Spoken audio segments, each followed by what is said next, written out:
That comforting cup of tea you enjoy with your meals may be quietly working against your body's energy levels.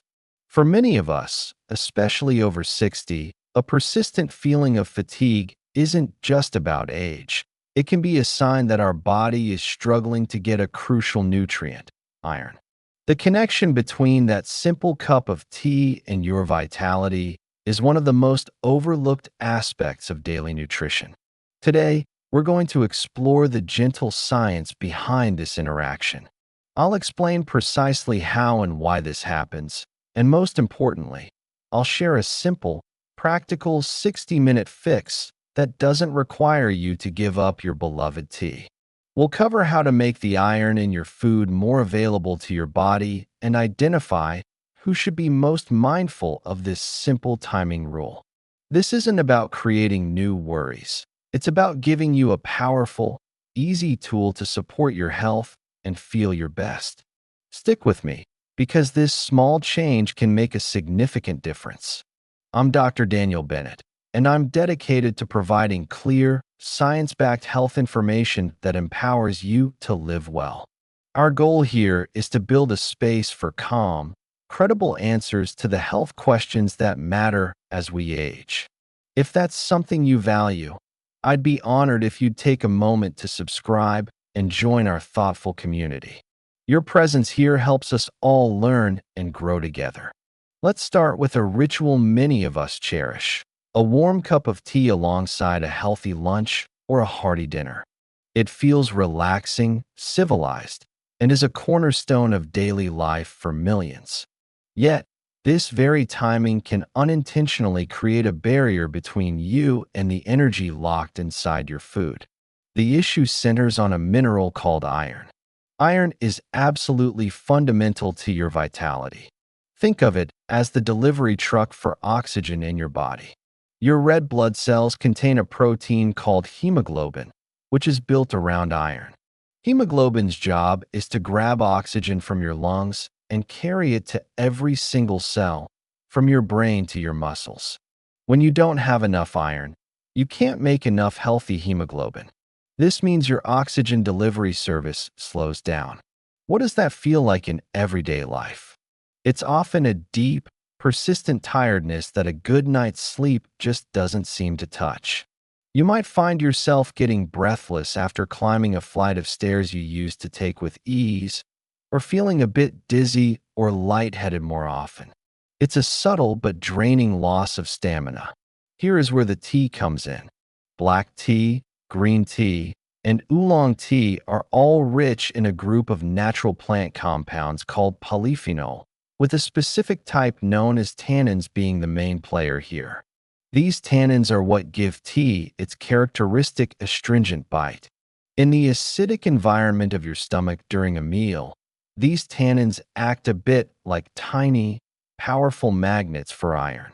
When you eat foods containing iron, especially from plant sources, these tannins can latch onto the iron molecules. They form a new, larger compound, a complex that your small intestine cannot absorb. So, instead of that vital iron entering your bloodstream to build your oxygen-carrying red blood cells, it simply gets locked up and passes right through your system and used. Studies suggest that drinking a strong cup of black tea with a meal can reduce iron absorption by 60% or even more. The stronger the tea and the closer you drink it to your meal, the more pronounced this effect can be. This isn't a flaw in tea, it's just a chemical interaction. The solution, thankfully, is not to banish tea, but to be strategic about its timing. This brings us to the simple, effective strategy one call the 60-minute rule. The rule is this: enjoy your tea either at least 1 hour before you eat, or wait at least 1 hour after you have finished your meal. This 1-hour buffer on either side of your meal is incredibly effective. It gives your digestive system the time it needs to process and absorb the iron from your food before the tea's tannins arrive on the scene.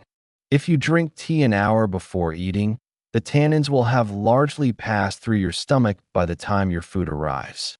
If you wait an hour after, your stomach will have already done the heavy lifting of iron absorption. This is a small change in habit that requires no special equipment or expense, yet it directly supports your body's ability to energize itself. It's about working with your body's natural processes, not against them. Now, a crucial piece of this puzzle is understanding that not all iron is the same. Your body handles iron from different food sources in very different ways, and this directly impacts how much the tea timing rule matters for you. There are two types of dietary iron: heme iron and non-heme iron. Heme iron is found in animal products. Think of red meat, poultry like chicken and turkey, and fish. Our bodies are incredibly efficient at absorbing heme iron. You can imagine it as a perfectly cut key that slides right into the locks on our intestinal cells. Its absorption isn't significantly affected by other food compounds, including the tannins in tea. Non-heme iron, on the other hand, is the type of iron found in plant-based foods. This includes wonderfully healthy things like lentils, beans, spinach, kale, tofu, and iron-fortified cereals and breads. While non-heme iron is essential, our bodies find it trickier to absorb. Think of this type of iron as a key that's a slightly different shape. It can still open the lock, but it needs a little help to fit properly. It is this non-heme iron, the iron from our plant foods, that is highly vulnerable to the blocking effects of tea tannins. The magnets in tea have a very strong pull on this type of iron, making it much harder for your body to use. So, if your meal is a lentil soup, a bean burrito, or a large spinach salad, drinking tea alongside it will have a much greater impact on your iron absorption than if you were having a steak. This is why understanding the two types of iron is so empowering. It allows you to be more strategic. If you rely heavily on plant-based foods for your iron, or if you're actively trying to eat less red meat for other health reasons, being mindful of your tea timing becomes significantly more important for maintaining your energy levels. This also helps us bust a common myth. Many people believe that because they eat a lot of spinach, they must be getting plenty of iron. While spinach does contain iron, it's non-heme iron. Furthermore, spinach also contains compounds called oxalates, which can also bind to iron and reduce its absorption. This doesn't mean spinach is bad. It's a fantastic food. It simply means we can't assume that the amount of iron listed on a label is the amount our body actually gets. It's not just about what you eat, but about the combinations and timing of what you eat. So, if non-heme iron needs a little help to be absorbed, how do we provide that help? The answer is simple and delicious: vitamin C. Vitamin C is arguably the most powerful enhancer of non-heme iron absorption known to nutrition science. It acts as a true best friend to the iron in your plant-based foods. When vitamin C is present in your stomach at the same time as non-heme iron, it works a kind of nutritional magic. Here's the simple mechanism. Vitamin C, or ascorbic acid, grabs onto the non-heme iron and changes its chemical state. It converts it into a form that is much more like the easily absorbed heme iron. In our key and lock analogy, vitamin C is like a skilled locksmith that reshapes the plant iron key so it slides perfectly into the lock of your intestinal cells. One study showed that adding just 100 milligrams of vitamin C to a meal can increase non-heme iron absorption by a factor of 4. This creates a wonderfully proactive strategy. Instead of just avoiding the negative tea tannins, you can actively add a positive vitamin C to every meal that contains plant-based iron. This is especially important on days when you're not eating meat. Making this happen is easy and can truly elevate your meals.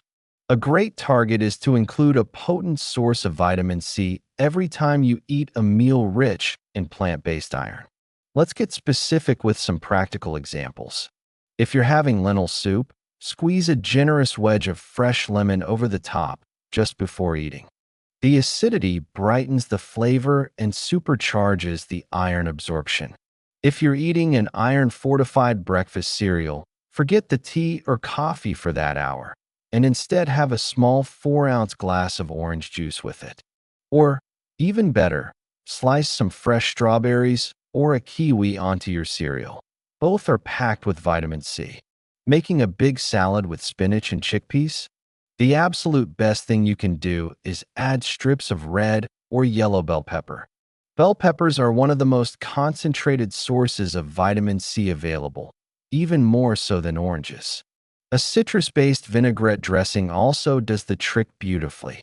For dinner, if you're having a bean chili or a tofu stir-fry, incorporating tomatoes or broccoli provides a fantastic dose of vitamin C to help you absorb the iron from the beans and tofu. And don't worry about needing expensive, fresh produce all the time. This can be done on a budget.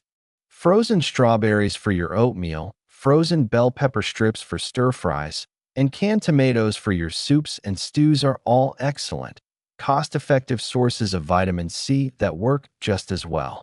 The key is the pairing, iron source and vitamin C source on the same plate, at the same meal. By consistently applying this pairing principle, you are actively helping your body build its energy reserves. Over time, the tangible benefit you might feel is a gradual return of your stamina. The feeling of being wiped out may lessen, and you might find that gentle to moderate activity feels less taxing. So, we have the 60-minute rule for tea and the power pairing of iron with vitamin C. But who needs to be the most diligent about these strategies? Does everyone who drinks tea need to be concerned? The short answer is no. Not everyone needs to be equally vigilant. This guidance is most critical for specific groups of people. First and foremost, this is for anyone whose doctor has already told them they have low iron. This could be a formal diagnosis of iron deficiency anemia, where your red blood cell count is low, or it could be what's called iron deficiency without anemia. This is where your stored iron, a protein called ferritin, is low, but your body is still managing to produce enough red blood cells for now. If you've been given this diagnosis, implementing the 60-minute rule and the vitamin C pairing is a crucial dietary support for your medical treatment plan.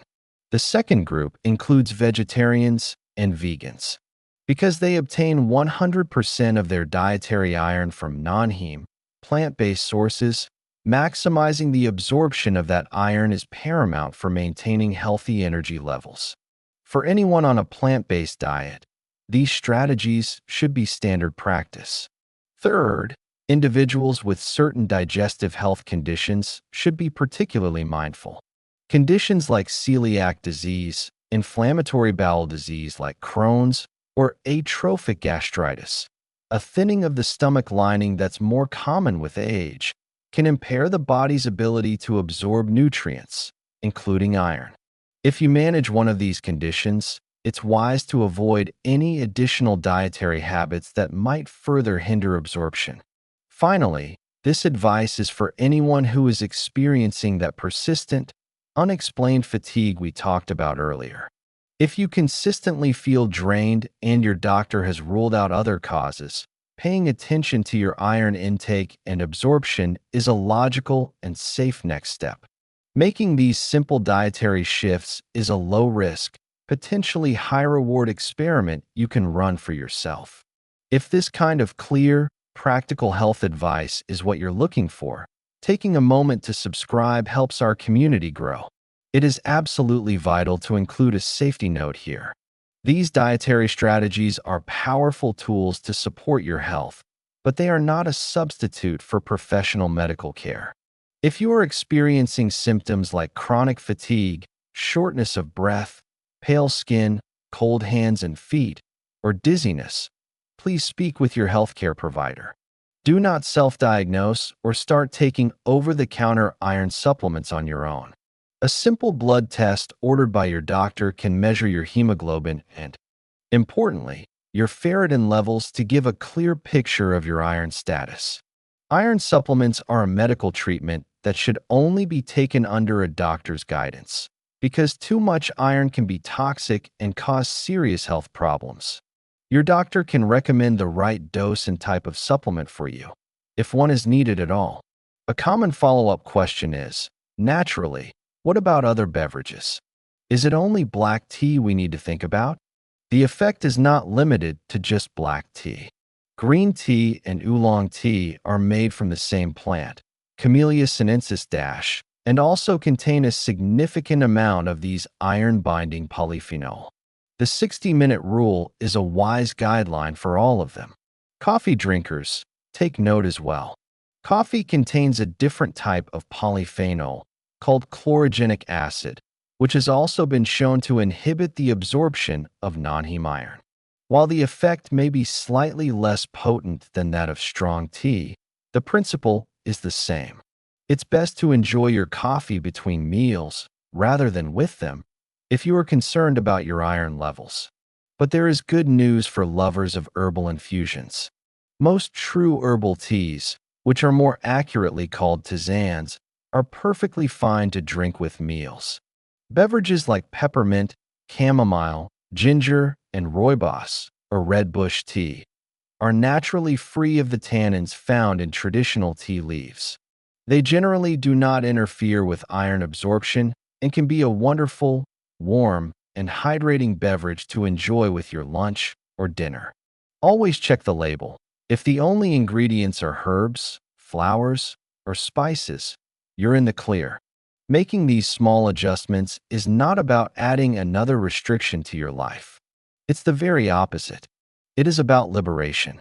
It's about understanding your body on a deeper level and making small, intelligent choices that free you up to have more energy, more vitality, and more capacity to enjoy your life. This knowledge empowers you to keep a beloved ritual, your cup of tea, while ensuring it doesn't stand in the way of your well-being. It is a testament to the fact that the most profound health changes often come not from drastic overhauls, but from gentle, consistent, and well-informed shifts in our daily habits. You have the power to make these adjustments. You can start today with your very next meal.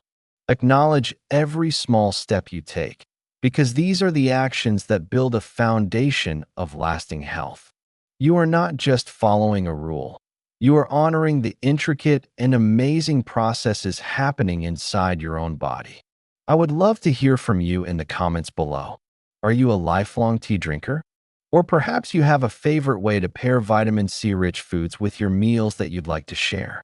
Your insights and experiences enrich our entire community and can inspire someone else. If you found this guidance clear and helpful, please give this video a like and consider sharing it with a friend or family member who might also benefit. Your support is what allows us to continue bringing calm, credible health information to more people over 60.